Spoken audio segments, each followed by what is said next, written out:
Un cordiale buongiorno a tutte le ascoltatrici e a tutti gli ascoltatori da Giulio Cainarca. Ben trovati all'appuntamento con la rassegna stampa. È mercoledì 9 ottobre, sono le 7:30, radiolibertà.net il sito e la pagina Facebook di Radio Libertà per il palinsesto della giornata, come sempre. Ma iniziamo, come di consueto, con i titoli dell'home page dell'agenzia ANSA. In apertura la manovra, le parole del ministro Giorgetti sulla finanziaria prossima, rendite del catasto più alte per chi ha usato i bonus. Il piano strutturale di bilancio è stato illustrato in Parlamento dal ministro dell'Economia. La crescita del PIL dell'1% nel 24, l'anno in corso, è più difficile, ma il piano è realistico. Più che tasse faremo tagli significativi, ma non alla sanità. Per il PD sul catasto è una notizia dirompente, quella delle rendite del catasto più alte per chi ha usato i bonus, che era una questione del resto già prevista in parte. Comunque, secondo titolo su Israele, l'Iran deve essere fermato, dice il governo israeliano, prima che sia tardi, e il premier Netanyahu avverte il Libano, rischio di distruzione come a Gaza. Battaglia vicino all'Unifil. Terzo titolo, una troupe del TG3 è stata aggredita proprio in Libano, probabilmente da sciiti, forse gente di Hezbollah o comunque i familiari di una vittima. L'autista muore di infarto per la paura. Il racconto dell'inviata Rai Lucia Goracci. E poi Tajani, ridurre le tasse, l'unica ricetta per la crescita, dice il vice premier, ministro degli esteri, leader di Forza Italia. I parenti delle vittime Covid presso la commissione parlamentare d'inchiesta sulla pandemia da Covid, la dignità delle vittime è stata lesa anche da morti. Lo scontro con Giuseppe Conte. Cosa c'è di umano nel vietare di vedere un proprio parente morto? Sottolinea la presidente del comitato Sabrina Gualini, ascoltata dalla commissione d'inchiesta sulla pandemia, scrive l'ANSA in primo piano, in prima pagina, in home page. La rabbia per le mancate terapie e per le cartelle cliniche false e la frustrazione per non aver potuto vedere i propri cari una volta deceduti, ridotti a sacchi neri con un numero attaccato sul piede. Sono cominciate con queste parole le audizioni della commissione d'inchiesta parlamentare sulla pandemia Covid voluta dal governo, presieduta dal senatore di Fratelli d'Italia Marco Lisei. Non sono mancate, scrive l'ANSA, le polemiche soprattutto tra alcuni rappresentanti dei familiari delle vittime e l'ex premier Giuseppe Conte. Perseguiamo la ricerca della verità per i nostri cari, per ridare loro quella dignità che è stata rubata, reputiamo essere stata lesa anche da morti, ha detto Sabrina Gualini, presidente Comitato Nazionale Familiari delle Vittime Covid. Le visite ai parenti in ospedale, uno degli argomenti di indignazione. Cosa c'è di umano nel vietare di vedere il proprio parente ormai morto, si chiede Gualini, domandandosi perché i giornalisti potevano entrare nelle aree Covid, mentre a noi familiari era vietato fare visita ai parenti. Non sappiamo nemmeno chi c'era dentro la bara che ci è stata consegnata sigillata. Rabbia anche per le terapie, quel che si sarebbe potuto fare non si è fatto, ha detto Eleonora Coletta, Comitato Vittime Covid Moscati di Taranto. Il suo marito, 56 anni, è morto non di Covid ma per il Covid e 2 giorni dopo è deceduto anche il papà, 74enne. Nella gestione del loro ricovero, dice la signora Coletta, c'era stato qualcosa di anomalo, l'ho subito capito, non gli è mai stata fatta un TAC, non sono state somministrate le terapie. I sanitari si sono rifiutati di fare il plasma e gli anticorpi monoclonali. L'affondo è arrivato anche sulle cartelle cliniche dove non c'era alcuna terapia, alcuna diagnosi, dati falsi riportati come gli errori sulla loro età e sul loro peso e averli definiti invalidi, quando invece conducevano una vita normale e in salute. I parenti delle vittime hanno accusato la sanità di averli abbandonati e lo Stato di aver avuto una comunicazione scarsa e basata sul terrore. La polemica si è accesa ulteriormente quando ha preso la parola Elisabetta Stella Botte, figlia di Antonio, deceduto nel 2021, presidente del comitato L'Altra Verità. La Stella Botte prima ha accusato la medicina di aver sovvertito i principi e ignorato i diritti di malati e poi i politici veri colpevoli insieme alla Chiesa e al suo grande silenzio. Dopo ha puntato il dito sui sanitari, sulla retorica degli eroi, quando invece erano impegnati nei corridoi a fare i balletti con le colonne sonore. Attacchi inaccettabili secondo l'ex premier Giuseppe Conte, scrive l'agenzia ANSA, subito dopo tentata aggressione a Orban durante la conferenza stampa del premier ungherese al Parlamento europeo, un giovane urla e butta alcuni fogli contro il premier, ma viene subito fermato, scrive l'ANSA. Scorrendo ancora l'home page dell'ANSA di stamani, per la cronaca, l'amica di Mirella Gregori racconta in commissione di inchiesta: forse lei rifiutò le avance di qualcuno. La scomparsa non fu subito collegata con quella parallela di Emanuela Orlandi.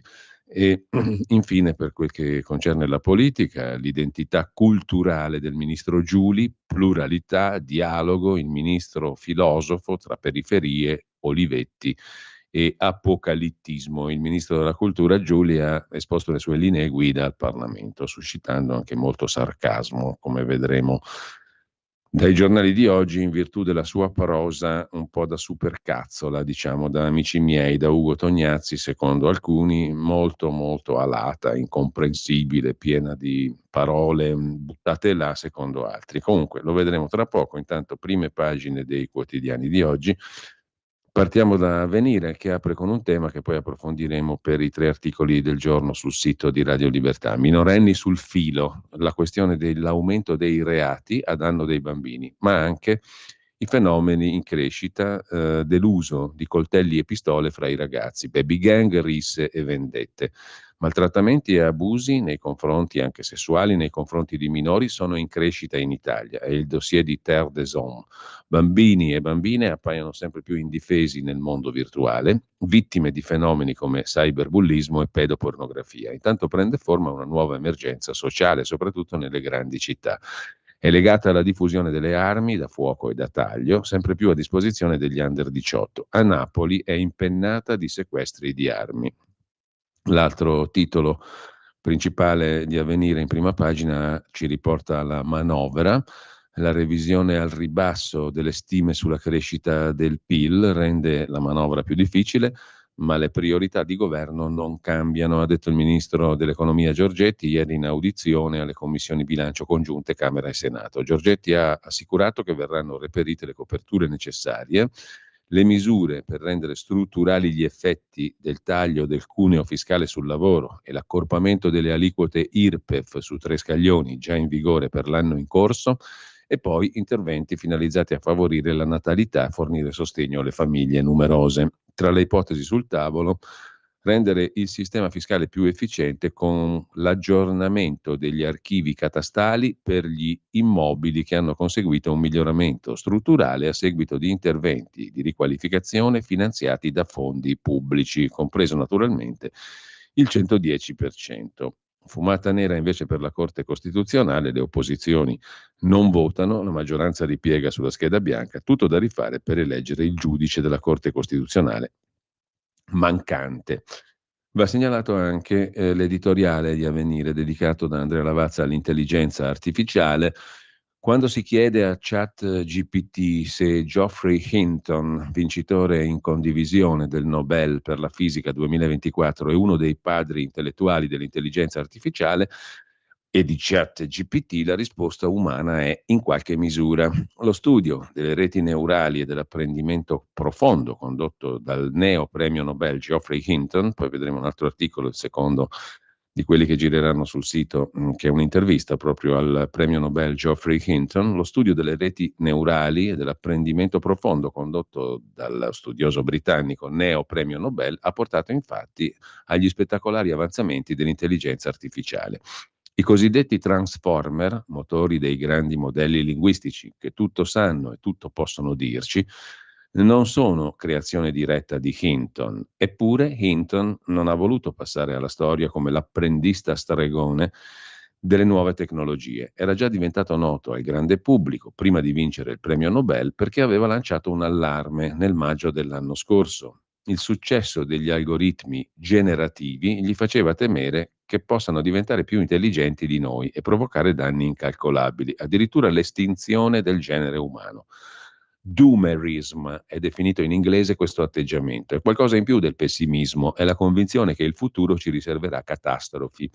Il neo premio Nobel, Hinton, è sempre stato sulla frontiera della ricerca informatica. Ha manifestato anche sensibilità etica prima lasciando gli Stati Uniti per il Canada a causa del potenziale uso militare delle sue scoperte e poi nel 23 dimettendosi da Google, che gli aveva permesso di progredire nel campo grazie a ingenti risorse, per denunciare invece i rischi del progresso rapidissimo e incontrollato. Ma non tutti sono d'accordo. Tanti scienziati e uomini d'affari del settore dell'intelligenza artificiale pensano il contrario. Uno è Sam Altman, fondatore di quella che può essere considerata l'azienda simbolo di questo decennio, anche se è nata nel 2015. Parliamo di OpenAI, intorno alla quale, balzata alla fama per il lancio di ChatGPT nel 22, c'è già un'aura epica e un clima di mistero riproposto in queste settimane con l'annuncio della prossima modifica della sua missione attraverso il passaggio a un modello a scopo di lucro. Al di là della controversia sulla fine del mondo, si tratta di avere consapevolezza che l'intelligenza artificiale passa da realtà che la sviluppano all'interno di logiche economiche e sono oggetto di scelte che non sottostanno al controllo dei cittadini consumatori, come nei timori espressi dal neo premio Nobel Hinton. La scelta profit di OpenAI sembra rispondere alle pressioni degli investitori, che cercano rendimenti finanziari più chiari, considerato il rapido sviluppo dell'azienda, che oggi è valutata a 150 miliardi di dollari. Fondata con lo scopo di rendere l'intelligenza artificiale vantaggiosa per l'umanità e accessibile, OpenAI operava come un'organizzazione non commerciale, ma già nel 19 adottò il modello a profitto limitato per diventare adesso un business. Ma vedremo poi l'intervista al neo premio Nobel Hinton, dove si parla di tutto questo ancora in maniera più approfondita. Intanto lasciamo avvenire, andiamo al Corriere della Sera, l'apertura sulla Corte Costituzionale, va a vuoto l'elezione, la maggioranza non ha i numeri.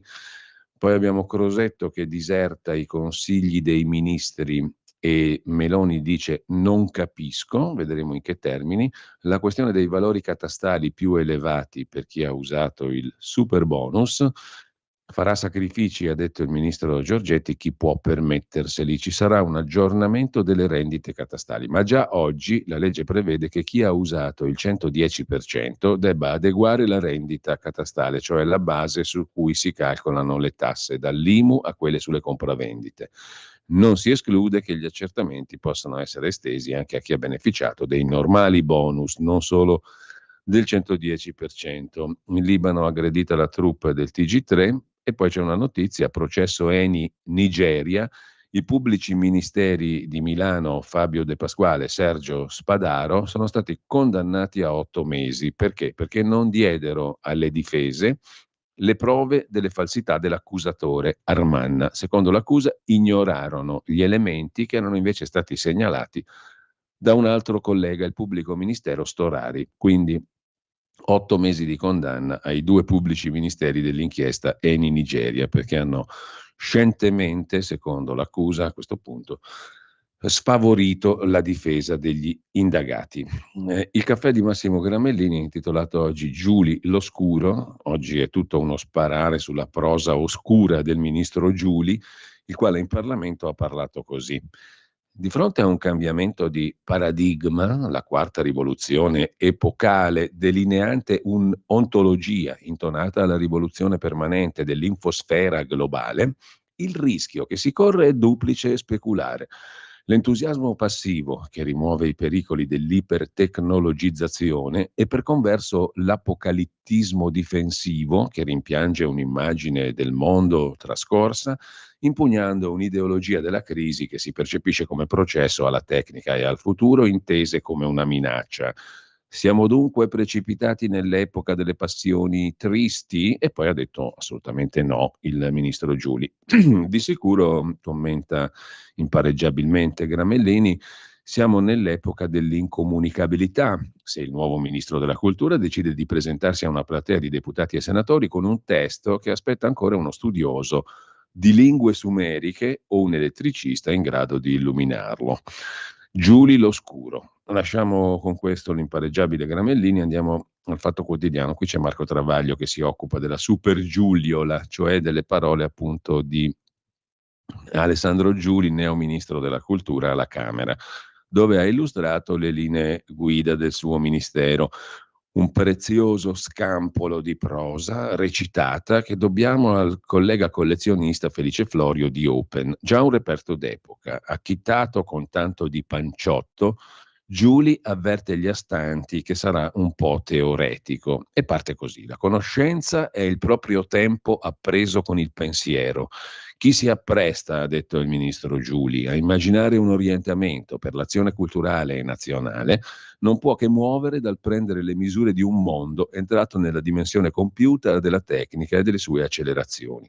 Di fronte a questo cambiamento di paradigma, la quarta rivoluzione epocale della storia, delineante un'ontologia intonata alla rivoluzione permanente dell'infosfera globale, il rischio che si corre è duplice e speculare: l'entusiasmo passivo che rimuove i pericoli dell'ipertecnologizzazione e per converso l'apocalittismo difensivo che rimpiange un'immagine del mondo trascorsa, impugnando un'ideologia della crisi che si percepisce come processo alla tecnica e al futuro, intese sic come minaccia. Siamo dunque precipitati nell'epoca delle passioni tristi? No, dice il ministro Giuli. Fare cultura è pensare sempre da capo e riaffermare continuamente la dignità, la centralità dell'uomo, non l'algoritmo. In questa prospettiva è un'illusione ottica pensare a una distinzione di categoria o peggio, a una contrapposizione tra culture scientifiche e umanistiche, come in una disputa tra un fronte culturale progressista e uno conservatore, dialettica errata. Si tratta, ha detto Giuli, di pensare Pitagora, Dante, Petrarca, Botticelli, Verdi insieme con Leonardo da Vinci e Galilei, Torricelli, Volta, Fermi, Meucci e Marconi. Insomma, la parte umanistica e la parte scientifica. Un bel frullato per rifarsi a questa concezione circolare. Alla parola circolare torna in mente, conclude, Travaglio il vigile urbano di Amici miei, che tentava di multarli e gli altri per abuso di clacson, finché il Mascetti lo neutralizza con la supercazzola prematurata. Per la verità devo dire che io l'ho capito cosa voleva dire il ministro Giuli. Lo prendono in giro per il linguaggio alato, ma non era così complessa la sua argomentazione. In ogni caso, questo non è l'apertura del fatto, il fatto apre ancora con la storia delle intercettazioni lampo, con la riforma Nordio, neanche niente, inchiesta Totti, insomma che schifo, che orrendo. La frase sopra la testata: dopo aver salvato la pelle grazie ai voti delle sinistre, Macron vara il suo governo Barnier con l'appoggio esterno dell'estrema destra di Le Pen, che prenota l'Eliseo. Poi il caso Boccia, Scurti, la portavoce Arianna, la portavoce di Giorgia Meloni, non di sua sorella, Scurti, la portavoce di Meloni, scriveva a San Giuliano: vedi questo imprenditore, una chat con la segretaria di Meloni che è finita anche alla signora Boccia, la dottoressa Boccia. Lo scambio con la richiesta del 2023, l'incontro avverrà da lì a poco. Roberto Fantauzzi, amico della Premier, otterrà 2 patrocini gratuiti, quindi gratis. L'ex ministro ha inoltre lo screenshot alla mancata consulente. Capirai che scandalo. Mentre Alessandra Todde, presidente 5 Stelle della regione Sardegna, critica Beppe Grillo, Grillo non sa di cosa parla, io tutelo il suolo. La polemica nasce sulla questione del fatto che la Sardegna ha fatto una legge molto restrittiva sulle energie rinnovabili. Evidentemente Grillo non ha letto la nostra legge sulle aree idonee per le energie rinnovabili, altrimenti non avrebbe scritto quel post sulla Sardegna che vorrebbe il carbone al posto delle rinnovabili. Da lui c'è solo un continuo antagonismo nei confronti dei 5 Stelle. Quale carbone? Io difendo il suolo sardo, dice la presidente Todde. Giorgetti annuncia tagli significativi ma non alla sanità. E poi sempre dalla prima pagina del Fatto, beh no, non c'è nient'altro, quindi andiamo a vedere la prima pagina de Il Giornale, che si apre con una foto, quella del barbuto imam, uno dei soggetti di Bologna, espulso, predicava il jihad, la guerra santa coranica, e tifava Hamas. Allarme e sicurezza, espulso l'imam di Bologna, Zulfikar Khan, era in contatto con gruppi paraterroristici. In Libano terrore per una troupe della RAI, poi Nordio che dice Salvini e Santanchè non devono lasciare, neanche se verranno condannati, le nuove regole per il catasto sulla casa. Giorgetti annuncia l'aumento delle rendite per gli immobili che hanno usato il super bonus e non solo il super bonus. Difficile la crescita del PIL all'1%, ma poi c'è la notizia Della condanna per il pubblico ministero De Pasquale e il suo collega, processo Eni, 8 mesi perché nascose le prove. Dopo Piercamillo Davigo, scrive Luca Fazzo, tocca a Fabio De Pasquale. I veleni dell'inchiesta Eni hanno fatto ieri a Brescia una vittima eccellente. Pubblico ministero condannato a 8 mesi. Poi c'è in prima pagina sul giornale una polemica canora, il generale Roberto Vannacci, perché canto generale che non è di sinistra. Ora, scrive il generale Vannacci, si firma gen punto e non on punto, onorevole europarlamentare, lui ci tiene al fatto che non è onorevole ma generale, eletto all'Europarlamento. Comunque, ora la sinistra, scrive il generale Vannacci, ci dice pure cosa dobbiamo cantare. Non bastano i pressanti consigli su chi si possa abbracciare. E io canto generale, quella di De Gregori, che non è una canzone di sinistra. Non bastano dunque i consigli su chi si possa abbracciare, scrive il generale Vannacci in prima pagina, con chi si possa fare un selfie, a chi si possa concedere l'amicizia su Facebook. Ora la sinistra decide anche le canzoni che si possono fischiettare o intonare in una festa. La stessa sinistra che nei suoi virulenti rigurgiti democratici vorrebbe imporre Bella Ciao come controcanto dell'inno nazionale, magari col fazzoletto rosso al collo. Secondo Lorenzo Tosa avrei rubato generale di Francesco De Gregori al campo dei progressisti, che di generali ne vorrebbero qualcuno per serrare i loro ranghi.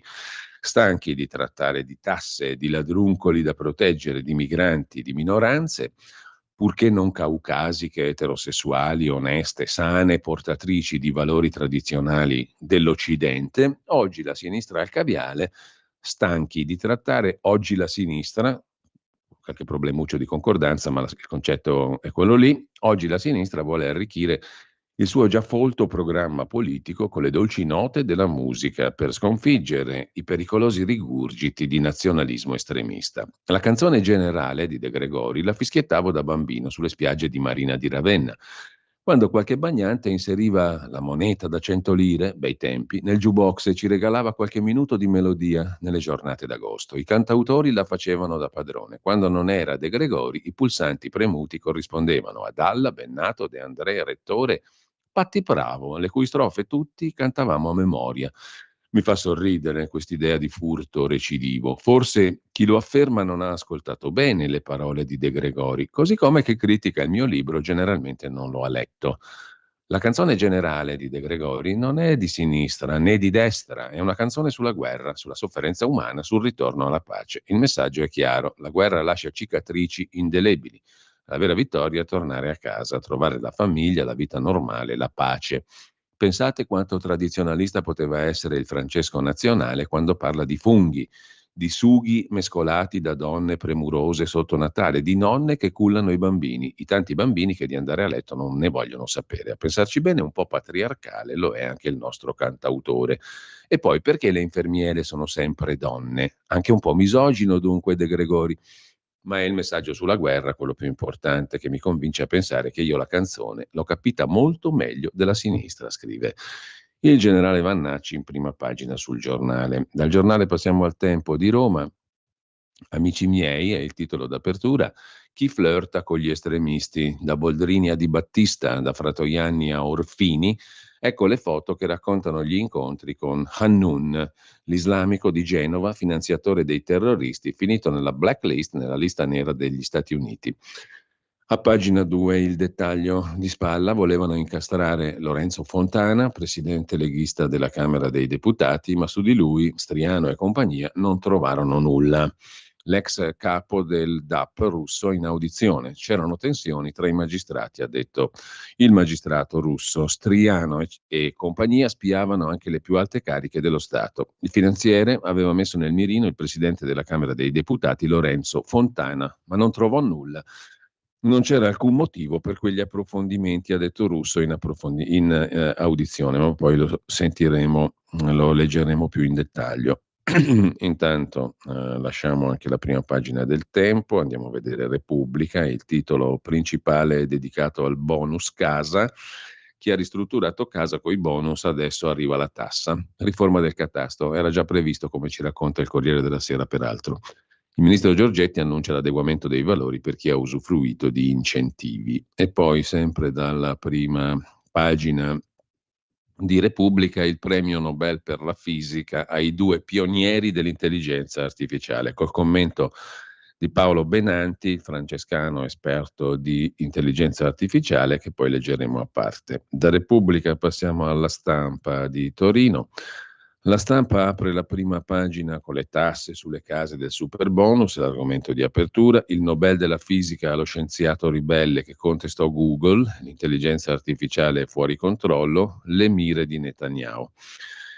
Con questo lasciamo anche qui c'è naturalmente il piano cultura di Giuli in stile Conte Mascetti, che fantasia, tutti gliela dicono uguale al ministro Giuli, e poi un commento di Domenico Quirico assai preoccupato, siamo entrati nell'epoca del castigo, chi non ha qualcuno da punire severamente, soprattutto definitivamente e senza mezze misure. I palestinesi, i libanesi, i persiani, gli ucraini, i russi sono intolleranze neanche troppo selettive, scrive Quirico. Dalla Stampa passiamo alla Verità di Maurizio Belpietro, l'apertura sui parenti delle vittime che processano Conte, una prima drammatica seduta della commissione di inchiesta Covid. Giuseppe Conte incalzato perché nel CTS, Comitato Tecnico Scientifico Covid, non c'erano i medici che offrivano cure, ma solo chi generava allarme. Senza il clima di terrore, mai i nostri cari sarebbero andati in ospedale per una febbre. Poi lì sono morti e non ce li avete neanche fatti vedere. Così riassume la Verità in prima pagina. Una causa pilota dall'Italia fa tremare AstraZeneca, sapeva dei rischi mortali con il suo vaccino, scrive ancora la Verità. E poi, sempre dalla prima pagina, la foto di Benetton, l'accusa ai vertici di Autostrade, soldi dei pedaggi a Benetton e compagnia anziché alle manutenzioni. Fabio Amendolara se ne occupa in dettaglio a pagina 8 di questa indagine, che è stata un po' sottovalutata da tanta stampa, eccezion fatta in parte per la Repubblica. 600 milioni sottratti alle opere. I vertici di Autostrade finiscono sotto inchiesta, accuse di falso in bilancio per 7 persone, fra cui l'amministratore delegato Tommasi e il suo predecessore Castellucci avrebbero gonfiato patrimonio e dividendi per Benetton e compagnia, usando i fondi previsti per i miglioramenti della rete. L'azienda aveva avuto il via libera ad aumentare i pedaggi, purché i proventi aggiuntivi finanziassero i nuovi lavori a partire dal 98. E invece questi soldi sono stati sottratti alle opere e sono finiti, diciamo così, tra i dividendi della famiglia Benetton. L'accusa è molto grave. Sempre dalla prima pagina della Verità, poi, adesso Mattarella scopre la sanità, pilastro essenziale, è stato muto per 9 anni sui tagli miliardari alla sanità, scrive Francesco Bonazzi. Nascosero le prove a favore della difesa, 2 PM di Milano condannati a 8 mesi, De Pasquale e Spadaro, processo Eni Nigeria.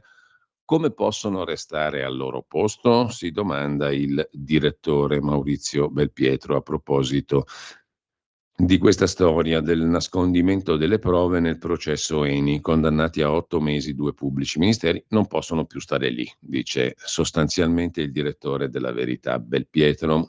E sempre dalla prima pagina della Verità, la questione del catasto, le parole del ministro Giorgetti, l'IMU aumenta solo per mezz'ora, il gasolio invece sale per sempre. Malinterpretate le frasi di Giorgetti sugli adeguamenti catastali per chi ha usato il bonus. A chiudere dalla prima pagina della Verità, Francesco Borgonovo, se ha una patina green va bene anche la pulizia etnica.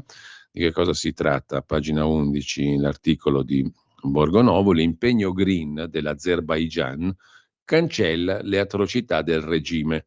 L'Azerbaigian ospita la prossima COP29, la riunione sul clima a livello ONU. Gli organizzatori esultano per le promesse contro l'aumento della temperatura e dimenticano la pulizia etnica degli armeni in Nagorno-Karabakh o l'internamento degli attivisti politici. Il male, se piace ai buoni, diventa accettabile, scrive Borgonovo. Infine c'è il riscaldamento globale, caldaie accese in anticipo, Carlo Cambi, al nord mai così freddo da 30 anni, ne parliamo poi con lui alle 9.35, 9.40 per la puntata odierna degli scorretti. E infine Marcello Veneziani su Rosario Romeo, l'ultimo grande storico, non era progressista, lo hanno dimenticato. Vediamo pure Libero. L'apertura di Libero è dedicata, poi facciamo la pausa, vediamo anche le altre, anzi facciamo subito la pausa e sentiamo anche il primo brano musicale. Ci risentiamo tra poco. Stai ascoltando Radio Libertà, la tua voce libera, senza filtri né censura. La tua radio.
Laddove, quando anzi, Joshua Stoddard a Worcester, Massachusetts, negli Stati Uniti, brevettò il primo Calliope, che è lo strumento che avete sentito, uno strumento musicale a vapore che produce il suono in via pneumatica, cioè inoculando all'inizio vapore, poi gas, aria compressa, in grandi trombe acustiche, una specie di organo, diciamo, a vapore.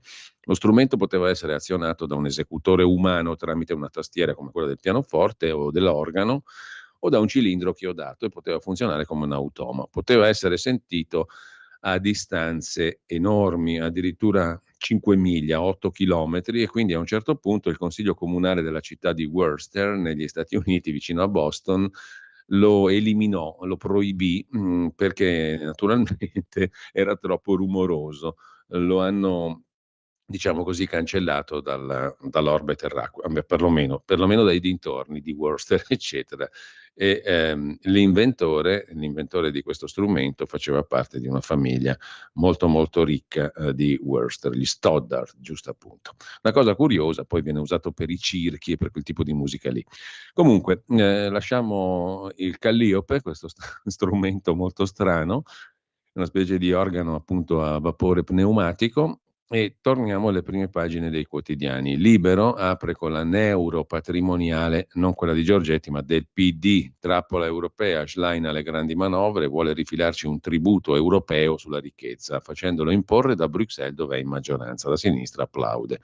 E questo è l'argomento di apertura di Libero. Lasciamo Libero, andiamo a vedere anche il Sole 24 Ore, il quotidiano di Confindustria, la prima pagina, che si occupa del catasto e caccia alle case fantasma a chi ha utilizzato il super bonus. Cosa succede? Che il catasto aggiornerà gli archivi per includere le proprietà, virgolette, fantasma. Saranno inoltre rivisti i valori catastali per gli immobili che hanno ottenuto un miglioramento strutturale grazie al super bonus. Lo ha detto il ministro dell'economia Giorgetti in audizione alle commissioni bilancio Camera e Senato. Il taglio del cuneo fiscale verrà poi coordinato con l'IRPEF in modo che nessuno perda nulla. La revisione delle stime Istat rende più difficile una crescita del PIL nel 2024. E poi c'è un altro articolo che riguarda il PNRR. La spesa reale del PNRR continua ad arrancare. Lo ha scoperto l'Ufficio parlamentare di bilancio consultando la piattaforma Regis che monitora l'andamento del PNRR. Per tenere il passo del cronoprogramma 2024, l'Italia dovrebbe spendere 43 miliardi e 960 milioni. Finora le uscite si sono fermate però ben di sotto, a 8 miliardi e 930 milioni, il 20% poco più del budget. Risultato? Mentre se ne va il quarto dei 6 anni del PNRR, la spesa si ferma al 27% delle risorse del piano, però poi noi dobbiamo pagare tutto il debito. Insomma, si profila un bellissimo affare di palta per questa storia del PNRR.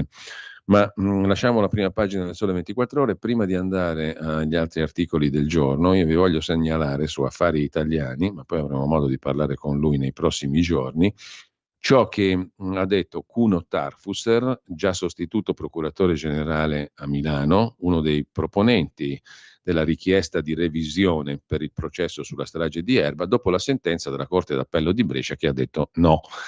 La sentenza è una prova dell'arroganza del sistema giudiziario, ha detto il dottor Cuno Tarfusser. Lo riporta ciò che ha detto integralmente affaritaliani.it. Dopo che la Corte d'Appello di Brescia ha respinto la richiesta di revisione del processo, il sostituto procuratore generale di Milano, appena andato in pensione, Cuno Tarfusser, rilascia il suo commento, che è questo: ho dovuto far passare una notte prima di dire la mia, altrimenti sarei stato subissato di querele. Un po' come gli allenatori di calcio che non parlano dell'arbitro subito dopo le partite per evitare una pesante squalifica.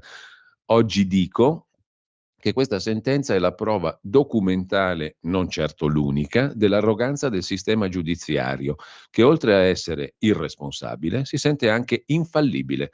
Questa sentenza, commenta Tarfusser, è la negazione della giustizia, quella con la G maiuscola. Se, come io penso, chiunque esercita una funzione giudiziaria deve costantemente coltivare il dubbio.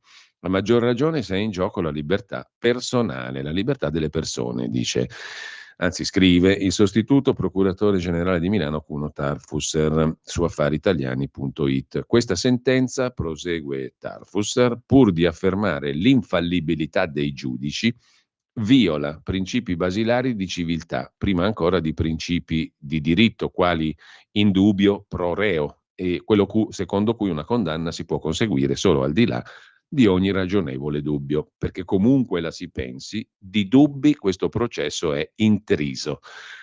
Questa sentenza incredibilmente capovolge i paradigmi delle fonti del diritto, attribuendo forza normativa superiore a un documento organizzativo interno all'ufficio, perché la Corte d'Appello di Brescia, dice il dottor Tarfusser, secondo il documento organizzativo interno della Procura Generale di Milano, non era titolato a fare la richiesta di revisione. Ebbene, incredibilmente questa sentenza dice, anzi scrive Tarfusser, capovolge i paradigmi delle fonti del diritto perché attribuisce più forza normativa, a un documento organizzativo interno all'ufficio della Procura Generale, che vale più o meno come un regolamento condominiale, rispetto alla Costituzione e alle leggi. Questa sentenza, pur di arrivare alla conclusione della inammissibilità del processo di revisione, sostiene cose semplicemente non vere, preferendo adagiarsi su luoghi comuni e su affermazioni non provate che hanno permeato tutto il procedimento, ma che non diventano più vere solo perché ripetute ossessivamente. La difesa del fortino a tutti i costi, anche a costo della vita di due probabili non colpevoli. Ho però anche il più che fondato timore, conclude Tarfusser, che questa sentenza sia una diretta conseguenza della fatwa, cioè della condanna tipo islamico, che il potere giudiziario, la perversa correntocrazia, ha lanciato nei miei confronti e che i due poveracci, Olindo Romano e Rosa Bazzi, siano vittime collaterali, evidentemente sacrificabili.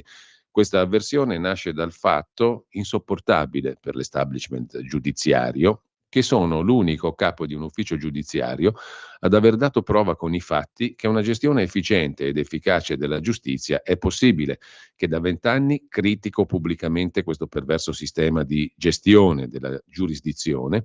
Ho ripetutamente sostenuto il fallimento dell'autogoverno dei magistrati, che sforna capi ufficio che quando va bene sono inadeguati, ma che hanno il merito della fedele appartenenza a una delle correnti, per meglio dire sette, che sono le correnti della magistratura, e l'attitudine, questi capi uffici, appunto, i procuratori capi, hanno l'attitudine di sapersi piegare a 90 gradi ogni volta che serve.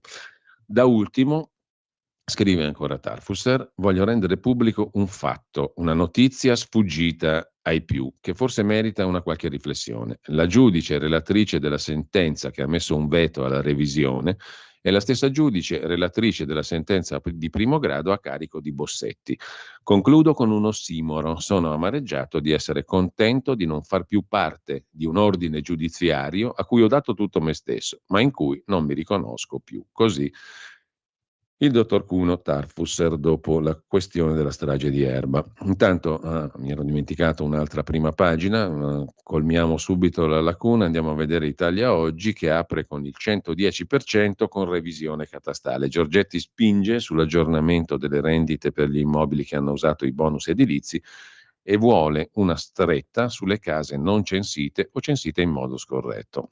In taglio alto, legge di bilancio in salita, gli economisti sono pessimisti, ma c'è anche la diffusione dei quotidiani ad agosto. Soltanto Il Fatto è cresciuto del 5%, tutti gli altri hanno perso copie. Il Giornale meno 4%, Repubblica e Sole meno 5%, Corriere della Sera meno 6%, Messaggero meno 10%, Quotidiano Nazionale meno 11%, Stampa meno 12%, Libero meno 16%, La Verità meno 16% di vendite e diffusioni ad agosto. Infine, il diritto al rovescio, il corsivo del direttore Magnaschi, pare che il governo di Israele, per attenuare l'isolamento internazionale provocato dalle sue azioni di guerra, stia pensando di rendere pubbliche le immagini in suo possesso sull'aggressione del 7 ottobre. Immagini prese in diretta dalle telecamere di sorveglianza o dalle bodycam dei terroristi rimasti uccisi. Immagini finora viste da poche persone e mantenute riservate per la bestiale crudeltà che esprimono. Ma questo non farà che affossare ulteriormente la fiducia in una possibile convivenza tra il popolo palestinese e quello israeliano. Già ora alla formula due popoli, due stati non crede quasi più nessuno. Troppo feroce è stata l'aggressione, troppo brutale l'esplosione di odio che si è manifestata quel giorno. Rendere pubbliche quelle immagini potrà forse dare una giustificazione all'azione militare di Israele, ma, conclude Magnaschi, non farà altro che allargare una ferita sempre più difficile da rimarginare. Così la vede il direttore Magnaschi.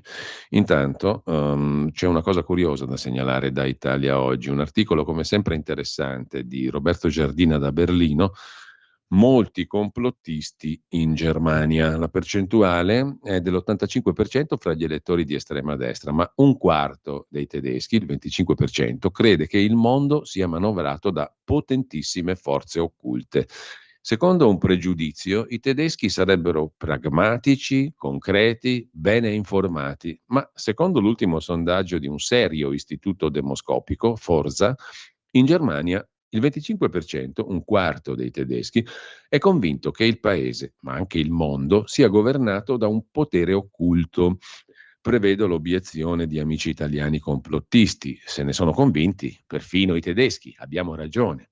Non serve argomentazione per convincere chi è sicuro che la realtà non è quella che sembra e chi crede ai complotti di solito è superstizioso. Chi crede al potere occulto politico crede anche all'esistenza del demonio. Nella Germania comunista c'era la più alta percentuale di atei al mondo, 80%. Al demonio crede il 40% degli islamici che vivono in Germania. Si creda o no, non si dovrebbe criticare chi ha fede. Il 65% dei repubblicani crede che Trump sia scampato all'attentato grazie alla divina provvidenza, la mano del Signore, come ha detto Salvini a Pontida. E non bisogna sorridere dei connazionali di Angela Merkel. Ai tempi delle Brigate Rosse, la maggioranza degli italiani sosteneva che il terrorismo fosse guidato dall'estero, da un grande vecchio, a volte dalla CIA americana o dal KGB sovietico. Insomma, sta di fatto che ci sono molti complottisti in Germania. Adesso andiamo a vedere i 3 articoli, della giornata che poi troverete anche sulla home page del sito di radiolibertà.net. Il primo ha a che fare con la diffusione di armi tra i giovanissimi, coltelli, coltellini, ma anche pistole e allarme baby criminalità, cosiddette baby gang al nord. E a proposito di pistole vere e proprie, a Napoli si sequestrano 2 armi al giorno nelle mani di adolescenti. Nuova impennata di arsenali a Napoli gestiti da bande di ragazzi, scrive Avvenire con Antonio Averaimo a pagina 3 in primissimo piano. Dai Kalashnikov ai tirapugni, gli armamentari preoccupano gli inquirenti. Parte una campagna di prevenzione che coinvolge scuole e parrocchie. E poi c'è anche la droga. Aumentano gli under 18 e i minorenni denunciati per droga, più 10%. Nel 2023 1246 segnalazioni, in crescita i sequestri di sostanze sintetiche. Il nuovo pericolo è la xilazina. A Roma blitz contro i clan Casamonica Spada, scrive il quotidiano Avvenire. È comparsa una sostanza, la xilazina, accade già negli Stati Uniti, che può provocare rapidamente dipendenza. Ma tornando al quadro generale, oltre a Napoli e oltre all'aumento degli under 18 che hanno a che fare con la droga, c'è più in generale l'allarme baby criminalità. Anche nel nord Italia, fino a pochi anni fa, scrive Marco Birolini su Avvenire, negli ambienti ultras girava uno slogan, una sorta di distintivo d'onore: basta lame, basta infami. Un modo ruvido per lanciare il messaggio al nemico: affrontiamoci, ma a mani nude, senza lame, senza coltelli. Oggi è il contrario: chi gira senza almeno un coltello in tasca non è nessuno. Le lame spuntano sempre e ovunque, anche negli scontri tra piccole bande di quartiere. Neanche la stretta del decreto Caivano, che prevede pene più dure per chi porta armi fino a 4 anni di carcere, neanche questo è servito. I giovanissimi usano il coltello con la stessa disinvoltura con cui maneggiano lo smartphone. Gli ultimi casi, il delitto di Sharon Verzeni a Terno d'Isola, Bergamo, e gli omicidi del 16enne Fallusale e del 26enne Mamadou Zangare a Bologna, tutti delitti commessi con l'arma più facile, il coltello. Ultimo caso, un sedicenne di origini marocchine che per un mese ha seminato il terrore per le vie di Brescia. Coltello alla mano, ha rapinato, ferito un uomo, per poco non ne ha ucciso un altro, violentato una donna. Arrivato in Italia il sedicenne, non accompagnato, casa sua è diventata la strada. Era fuggito da una comunità. Cresciuto a pane e violenza, dicono gli inquirenti. Ora il sedicenne marocchino di Brescia si trova a Milano, al carcere Beccaria, tentato omicidio, rapina aggravata, violenza sessuale, lesioni aggravate. A Pescara, settimana scorsa, un diciottenne ha sferrato fendenti a un quindicenne, una lite per una ragazza. A Bologna, 2 giorni fa, i carabinieri hanno dato il giro di vite. 6 denunciati, fra 20 e 25 anni, sorpresi col coltello in tasca. Stupisce l'arroganza con cui qualche bullo affronta le forze dell'ordine. Il coltello ci taglio la frutta, ha risposto uno al militare. Il problema riguarda l'intera Europa. A parte gli assalti di jihadisti, le coltellate fioccano in troppe situazioni. In Germania c'è un bel più 15% di reati di questo tipo a coltello e si ipotizzano zone coltello free. In Gran Bretagna stanno pensando di collocare kit di primo soccorso per ferite da taglio nelle strade più a rischio. Dal 2011 a oggi, secondo la campagna Knife Savers, le morti da accoltellamento sono aumentate del 36% e le vittime, in un caso su 4, sono giovani fra i 18 e i 24 anni. È emergenza perfino in Svizzera, dove nel 23 ci sono stati 12 omicidi commessi da minorenni con coltelli. In Italia la situazione rapidamente peggiora. Il report Criminalità minorile gang del Dipartimento Pubblica Sicurezza, Direzione Centrale della Polizia Criminale, ha evidenziato un aumento del 2% di lesioni dolose provocate da under 17 fra il 22 e il 23. L'allarme riguarda soprattutto il centro-nord. Al sud il fenomeno è in calo, poi c'è naturalmente il discorso pistole, mafie, Napoli e altrove, che è un altro discorso. A Milano si registra un incremento di lesioni provocate da minorenni pari addirittura al 48% in più. Stesso preoccupante trend a Bologna, più 44%, Firenze più 21%, il picco a Genova più 55%. Così scrive Avvenire. A una prima lettura questi dati si accompagnano all'aumento di reati commessi da minori stranieri, che sono molto superiori a quelli dei coetanei italiani, i quali minori stranieri negli ultimi anni sono affluiti in modo massiccio in città del nord, spesso dopo essere arrivati in Italia non accompagnati con i famosi barconi.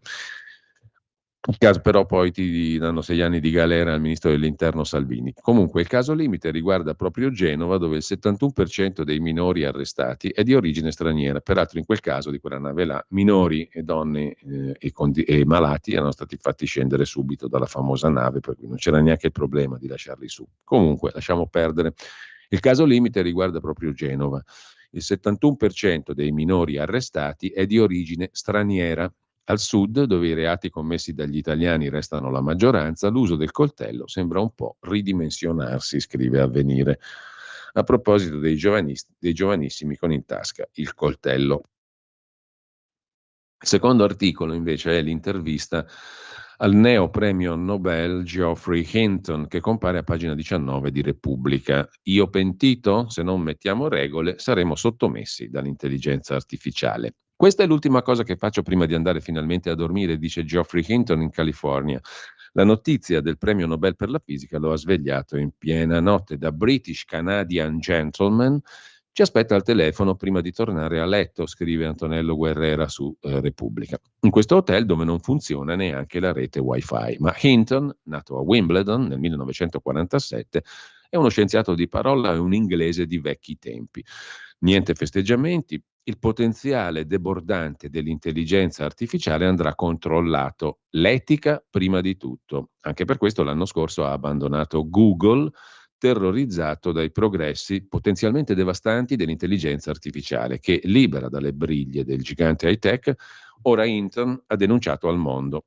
La sua straordinaria decennale ricerca ha prodotto il premio Nobel per la fisica e lui è considerato comunque il padrino dell'intelligenza artificiale. Questo titolo in realtà lo guadagnò nel 1986 per uno studio con alcuni colleghi, che spianò la strada all'intelligenza artificiale di oggi e gli valse il premio Turing, massimo riconoscimento dell'informatica. Sono innanzitutto meravigliato e sorpreso dal premio Nobel, dice a Repubblica Geoffrey Hinton, perché non mi aspettavo un premio del genere. Allo stesso tempo sono preoccupato che tutta questa roba un giorno sfugga al nostro controllo. Il problema è semplice. L'intelligenza artificiale sarà molto positiva per medicina, ambiente e nanomateriali, ma non c'è modo di fermarne lo sviluppo e un giorno diventerà più intelligente di noi. A quel punto piomberemo in uno scenario assolutamente inedito e non so come gli umani potranno rimanere al potere. Per questo bisogna agire il prima possibile. Da tempo Geoffrey Hinton è pessimista sulle conseguenze dell'intelligenza artificiale. Cosa ne pensa ora che l'intelligenza artificiale irrompe nella vita quotidiana?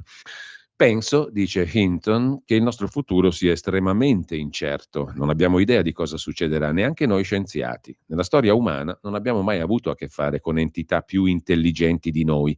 Al momento nessuno sa come queste potranno essere controllate. La ricerca scientifica dovrà capire in maniera urgente come noi umani possiamo restare al timone delle nostre esistenze.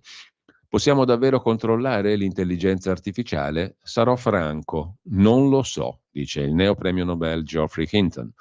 L'unico modo è incoraggiare i migliori scienziati al mondo a dedicarsi alla sicurezza dell'intelligenza artificiale e spingere i governi ad assistere le grandi aziende tecnologiche affinché immettano sempre più risorse in questo obiettivo. Purtroppo non è quello che sta accadendo.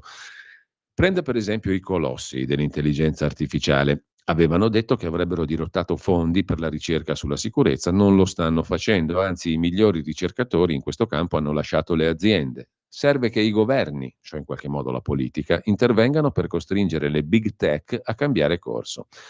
La Silicon Valley ha compreso i rischi dell'intelligenza artificiale, credo che una parte degli impiegati delle big companies lo abbiano capito, ma in generale sono troppo guidati dai profitti per dedicare risorse sufficienti alla sostenibilità dell'intelligenza artificiale. È il motivo per cui ho lasciato Google, ma anche perché ho 76 anni e sono vecchio. Non rinuncio alla mia causa, farò il massimo per convincere tutti a investire sulla sicurezza dell'intelligenza artificiale, perciò faccio appello alla ricerca e alla politica perché prendano sul serio questa questione cruciale per l'umanità. Magari l'intelligenza artificiale sarà solo un'altra straordinaria rivoluzione industriale, come sostiene un collega di Hinton, Jan LeCun, che è molto più ottimista di Hinton. Non è così, controbatte il neopremio Nobel Geoffrey Hinton a Repubblica, nel senso che sarà simile come portata, ma invece delle nostre capacità fisiche saranno quelle intellettuali a essere sovrastate. Se con la rivoluzione industriale più o meno sapevamo a cosa saremmo andati incontro, non sarà così con l'intelligenza artificiale. Siamo a poche settimane dalle elezioni americane, sofisticati fake e bufale drogano il dibattito. Teme che il concetto di verità sia oggi minacciato? Chiede Antonello Guerrera. Risponde il neopremio Nobel Hinton. Sì, credo che l'intelligenza artificiale avrà un forte impatto sulla politica. È inquietante. È chiaro che soprattutto i politici populisti diffonderanno il più possibile fake. A loro della verità non importa tanto, conta conquistare quante più persone con ogni mezzo. L'intelligenza artificiale potrà anche aiutare, questo è il pericolo, l'insorgere di nuovi autoritarismi. Così il neopremio Nobel Geoffrey Hinton sull'intelligenza artificiale su Repubblica. Andiamo adesso, prima della pausa, al terzo articolo di giornata, completamente diverso. È una bella recensione, che però è anche antropologica e, se vogliamo, sociopolitica, del film Vermiglio, che era candidato agli Oscar 2025, è candidato agli Oscar 2025, già vincitore del Leone d'Argento a Venezia. E Matteo Rizzi, a pagina 9 di Italia Oggi, ne coglie un aspetto di questo film, cioè il fatto che racconti la miseria, la povertà, la paura del vivere in montagna. Non è tutto poetico, la montagna, che bello, il Trentino, Visit Trentino, perché il film è ambientato lì. C'è anche un racconto della montagna per com'è, com'era, soprattutto, cioè la povertà. Vermiglio, scrive Matteo Rizzi su Italia Oggi, è il film che ci serve per capire che la montagna non è un luogo romantico, una cartolina. I masi erano prigioni di povertà che purtroppo i trentini in primis si sono dimenticati. Sarà l'emozione, scrive Rizzi, di vedere le proprie montagne sul grande schermo, sarà sentir parlare il proprio dialetto o lingua al cinema. Qualcuno aveva mai visto un film in dialetto trentino? Sarà la sorpresa di trovare il padre della propria amica d'infanzia come comparsa, ma il film Vermiglio, candidato dall'Italia, corsa agli Oscar 25, già Leone d'Argento a Venezia, è la perfetta sintesi della vera vita di montagna, povera, scarna, isolata. La montagna non è un luogo romantico, la neve non è lo sfondo della cartolina, i masi non sono chalet. Forse serviva proprio il punto di vista della regista Maura Del Pero per farci ricordare, a noi trentini, da dove veniamo, da un territorio che fino a pochi decenni fa vedeva povertà, emigrazione, marginalità, tutte cose poi ripudiate con l'evoluzione dell'economia, agricoltura, turismo, poche fabbriche, sempre meno. E ci si chiede perché la gente scappava dalle montagne. Risposta ovvia: si viveva in 8 con 2 vacche e 3 maiali. Si racimolava quel che si poteva raccogliendolo dalla natura avara e basta. Tutto questo era l'accessibile. Ma ora, scrive Matteo Rizzi su Italia Oggi, sembra proprio che i trentini e i loro amministratori non si ricordino chi eravamo e anche chi siamo, di quel modello socio-economico che si è costruito. Oggi il dibattito pubblico è incentrato sulla salvaguardia degli orsi, sul blocco delle infrastrutture per mantenere l'ambiente. Mancano all'appello iniziative coraggiose per le valli. Dobbiamo dire no al progresso incondizionato, al profitto a tutti i costi, lungi dal voler trasformare la montagna in un Luna Park. Ma dobbiamo ricordarci che l'integralismo della tutela porta al risultato opposto. Tutte le risorse finiscono al centro, creando nuovo abbandono e nuova miseria. Chi è fuori rimarrà sempre più solo.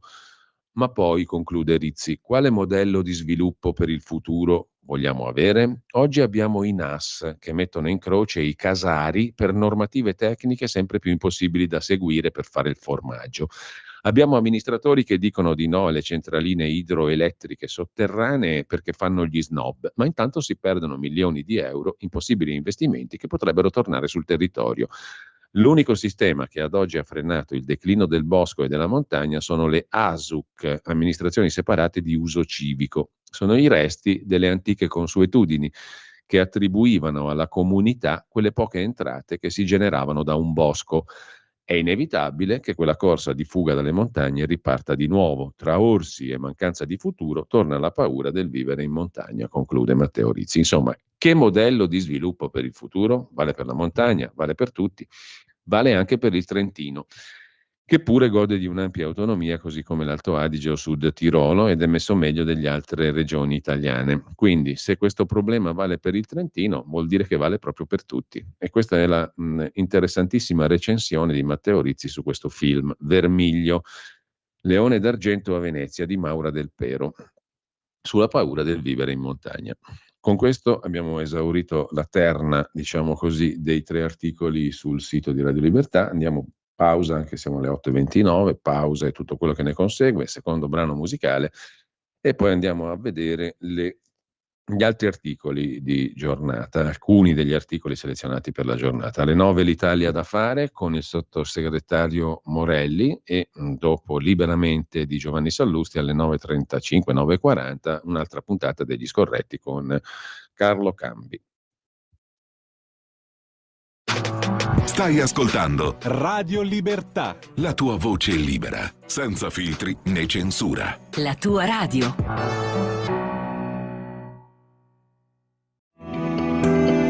Il meteo.it presenta le previsioni del giorno.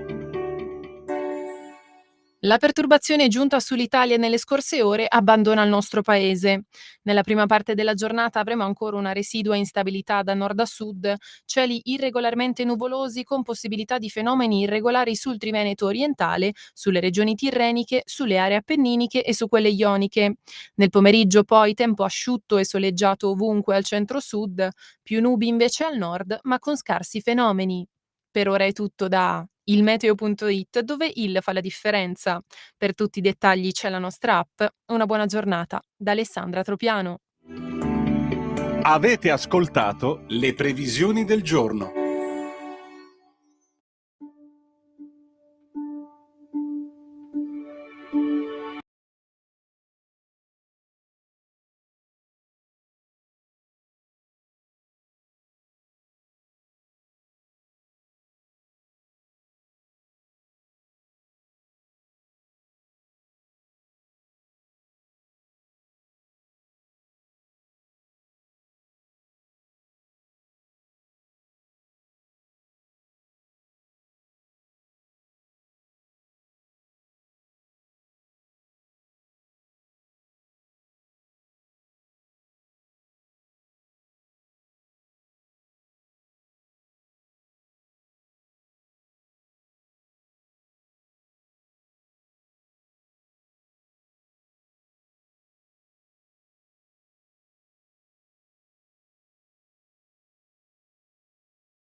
Washington, l'avete riconosciuto senza dubbio, il 9 ottobre del 1835 nasceva a Parigi, proprio oggi, Camille Saint-Saëns, il grande compositore di cui abbiamo ascoltato la celeberrima, immortale, meravigliosa Danse Macabre, la danza macabra.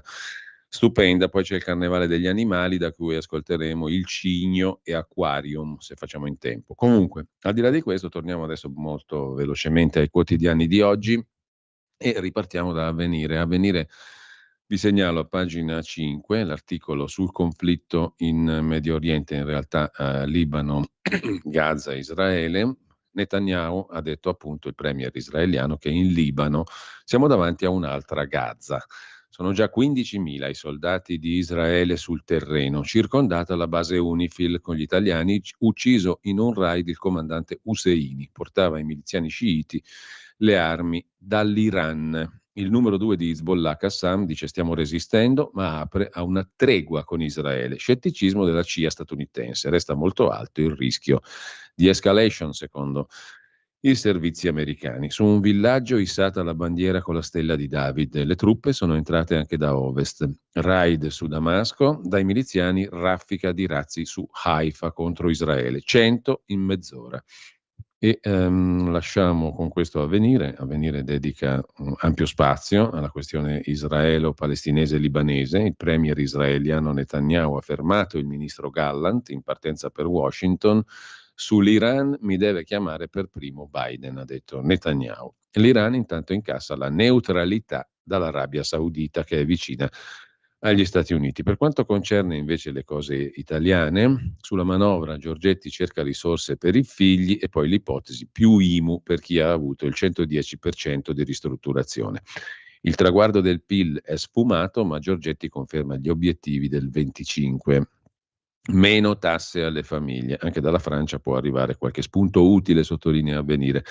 La questione della Corte Costituzionale, maggioranza senza numeri, ma anche in Rai mancano i voti per l'elezione della Presidente del Consiglio di amministrazione, Simona Agnes. La vigilanza è stata convocata per venerdì.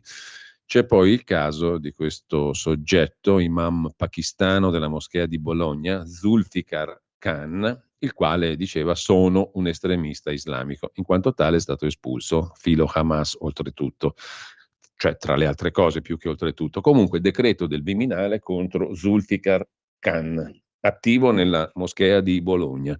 Rilevante la pericolosità del soggetto per la sicurezza nazionale. Esulta la Lega, ma l'avvocato del religioso dice così si torna allo stato di polizia. Peraltro questo signore ammetteva tranquillamente di essere un estremista islamico, ammissioni anche in un video sui social media dello scorso aprile. Un bel cucù, diciamo, tra le altre cose. Vicino ad ambienti ultra radicali, l'uomo è stato descritto come incline a un crescente fanatismo ideologico.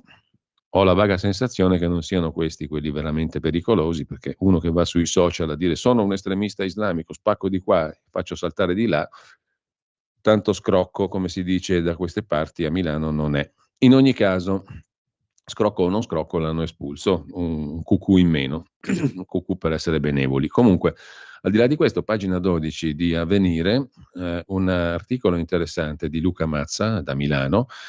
L'indice di disagio sociale, attenzione, è ai livelli minimi perché è calata l'inflazione ed è calata la disoccupazione. Insomma, non stiamo malissimo, anzi il Misery Index di Confcommercio è sceso a 9,4 punti ad agosto, è la soglia più bassa da 17 anni a questa parte. Grazie a cosa? Ai prezzi in rallentamento e alla riduzione dei senza lavoro. Allarme di Lega Cooperative sui salari bassi che riducono il potere d'acquisto. Però, tutto sommato, tra rallentamento dell'inflazione e riduzione del tasso di disoccupazione, l'indicatore che misura il disagio sociale, cioè il Misery Index, appunto, di Confcommercio, in Italia ha raggiunto i minimi storici ad agosto, cioè stiamo meglio da 17 anni a questa parte, secondo Confcommercio e secondo questo indice. Anche se allo stesso tempo, nonostante il calo dei prezzi, il potere d'acquisto per molti lavoratori, specie dipendenti, è calato rispetto al periodo pre-Covid a causa dei salari che non hanno saputo tenere il passo dell'inflazione. Minor estensione dell'area di disagio, lo dice il Misery Index di Confcommercio. Il dato è il risultato della riduzione della disoccupazione, disoccupati, sottoccupati, cassi integrati e scoraggiati sono diminuiti al 6,8%, e rallentamento del tasso di crescita dei prezzi, cioè diminuzione dell'inflazione, 1,1 dall'1,8 di luglio su agosto. Se la tendenza sarà il mantenimento dei livelli di agosto o un'ulteriore discesa dell'indice di disagio sociale, molto dipenderà dall'andamento dell'occupazione. Mentre a proposito di occupazione, le attività culturali, qui siamo in prima pagina su Brescia Oggi, a Brescia valgono 2 miliardi di euro. Forse non tutti sanno che Brescia è al 7° posto in Italia per attività culturali davanti a tante città d'arte e il settore vale 2 miliarducci di euro, che non fa proprio schifo per una città come Brescia. Intanto i comuni, ci racconta il Corriere del Veneto, rimanendo alle cronache locali, in questo caso sono i comuni del Veneto, sono alle prese con la beffa del PNRR, hanno anticipato i soldi, restano i buchi. Perché? Perché i ministeri romani non saldano i conti e i comuni finiscono in rosso.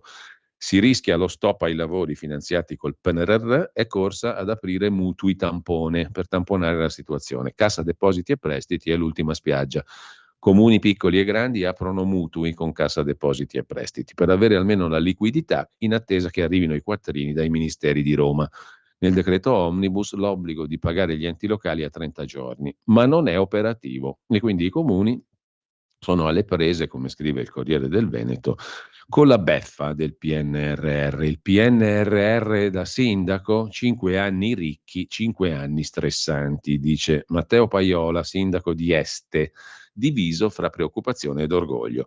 Parliamo di fondi PNRR che i comuni hanno già anticipato, ma dai ministeri arrivano col contagocce, mettendo così a repentaglio i pagamenti alle ditte che stanno costruendo scuole, pavimentando centri storici e così via.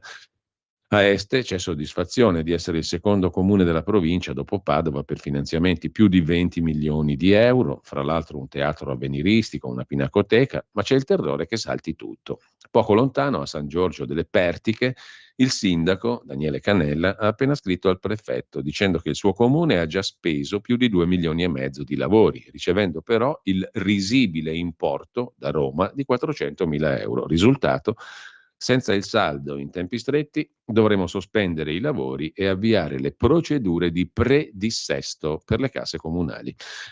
Roma non paga e i comuni soffrono, che è una storia che non è per niente nuova. Intanto c'è da segnalare sul Corriere della Sera, ma qui torniamo al dorso nazionale, il mistero della protesta del ministro Crosetto, il quale non va più al Consiglio dei Ministri. Amarezza e rabbia della Premier, racconta in forma di retroscena Francesco Verderami. Tutti hanno il dovere di esserci, ma il governo non si ferma. Il ministro disse: se Giorgia non mi vuole, sono pronto a lasciare, così Crosetto. Nel governo c'è chi pensa che la frattura nasca dal caso dossier e dalle critiche ai servizi segreti, che sono riconducibili invece a Giorgia Meloni, cioè alla presidenza del Consiglio. Insomma, il ministro della Difesa pare che abbia deciso di fare una protesta silenziosa, lo hanno capito anche gli altri ministri. Le assenze di Crosetto sono diventate così tante che non potevano essere solo coincidenze. Così sul Corriere della Sera in retroscena. Intanto è stata assaltata una troupe del TG3, morto l'autista tra Beirut e Sidone, lo abbiamo visto prima.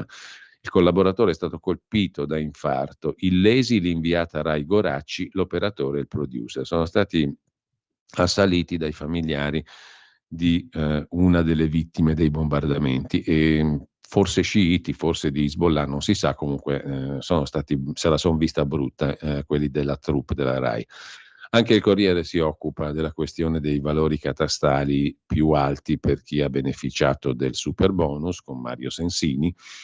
Keynes non vi è piaciuto? Allora vi cito Battisti e Mogol. Troppo spesso la saggezza e la prudenza più stagnante.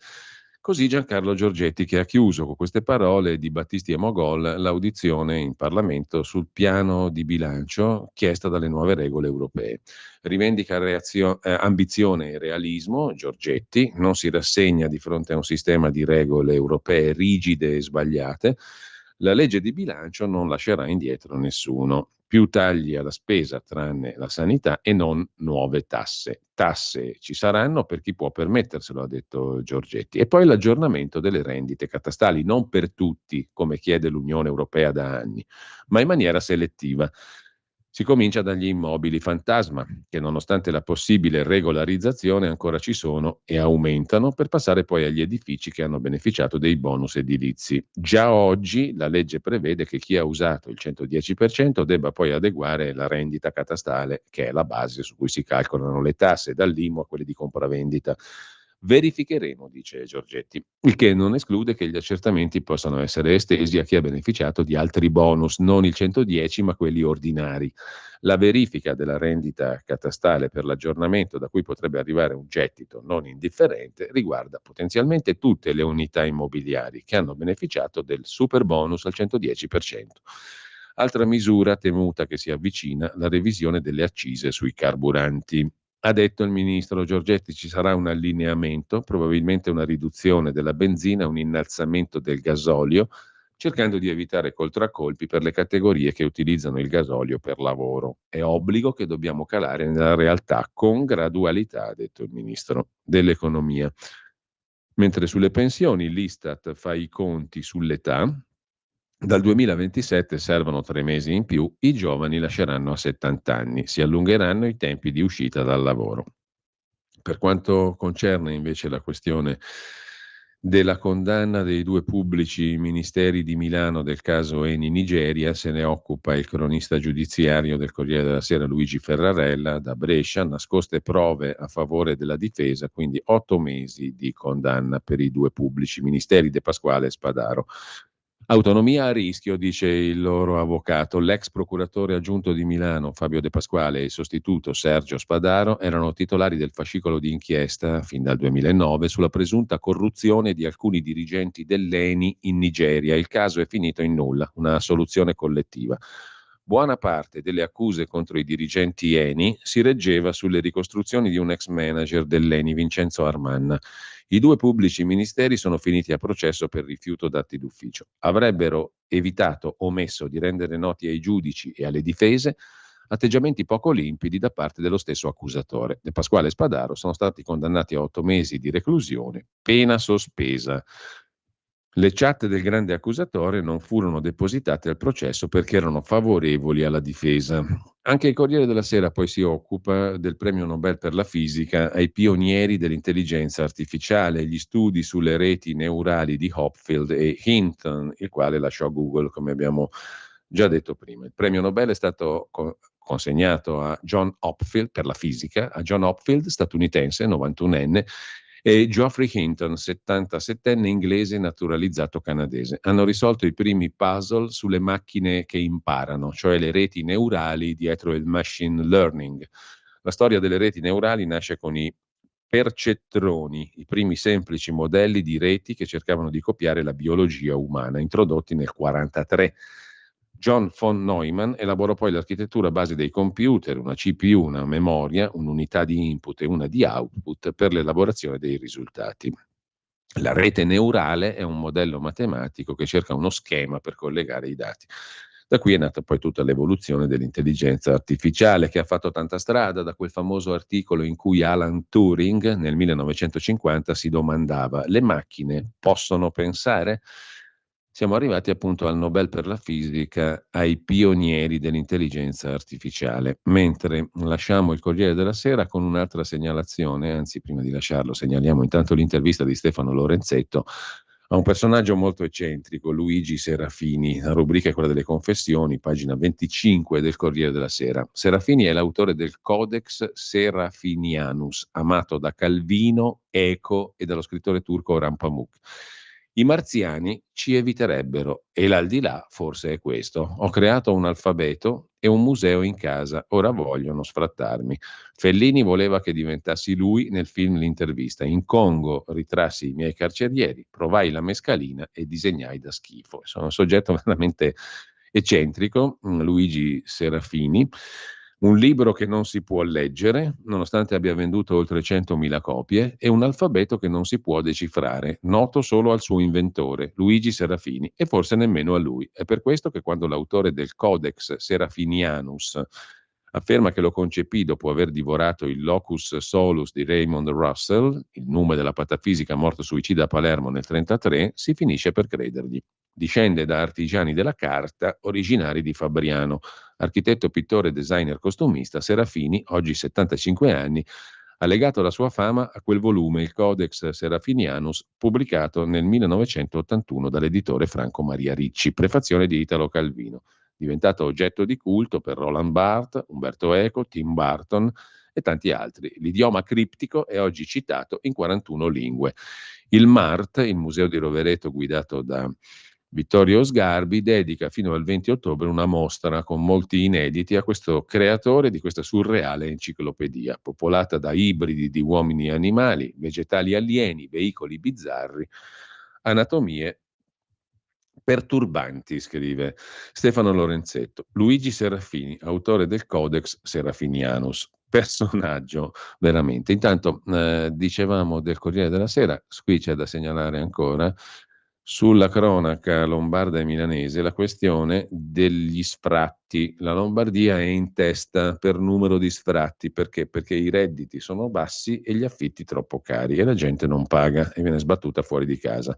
Più 14% di sfratti in regione sono i dati del Ministero dell'Interno su base annua. La Procura intervenga su chi specula, chiede la UIL. La morosità è in crescita, quasi 7.000 i casi di cui appunto di sfratto, di cui 5.700 per morosità. Male anche Bergamo e Monza. Lasciando il Corriere della Sera, vi segnalo anche, a proposito di cronaca lombarda, la questione dei pronto soccorso. Più della metà dei pronto soccorso non raggiunge gli standard legali. Pochi accessi al Monzino, San Luca e Cuggiono, ma promette l'assessore Bertolaso, non li chiuderemo. La questione è quella appunto della rispondenza agli standard di legge dei pronto soccorso. Intanto lasciamo il Corriere della Sera, vi segnalo sul quotidiano genovese Il Secolo XIX che il neodirettore Michele Brambilla ha fatto una doppia intervista, 4 pagine in tutto, 2 pagine per Marco Bucci, 2 pagine per Andrea Orlando, i 2 candidati di centrodestra e centrosinistra alla guida della regione. Iniziamo da Marco Bucci: 20 nuove opere per creare più benessere in Liguria e cancellerò le liste d'attesa. Presenterò un programma puntuale, non ideologico. Per la Liguria voglio il più alto tasso di qualità della vita nel Mediterraneo. Sto benissimo quanto alla mia salute. L'operazione, a un tumore, è stata un successo e così anche la radioterapia. Le ultime analisi sono tutte positive. Sto rispondendo alla terapia di tipo nuovo e mi sento carico.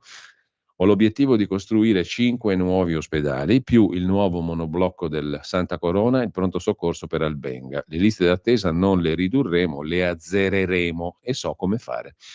Quanto all'ambiente e all'energia, il rigassificatore non è nel mio programma per i prossimi 5 anni. Non so come farebbe il PD con la Toscana, ma so che quell'opera in Liguria non la faccio arrivare, dice Bucci, attuale sindaco di Genova e candidato per la regione per il centrodestra. E ancora, il modello Genova. Abbiamo trovato un sistema per arrivare agli obiettivi in tempi rapidi, garantendo un'alta qualità degli interventi. Se regione, comuni e porti sono allineati, possiamo ripeterlo. A Genova il mio predecessore dichiarò di voler governare il declino. Il mio più grande successo è stato quello di restituire fiducia ai genovesi. Il ponte post Morandi lo ha dimostrato. Nella mia città abbiamo creato 42.000 nuovi posti di lavoro, perfino facendo nascere una nuova industria per i cavi marini. Conto di crearne almeno altrettanti in Liguria.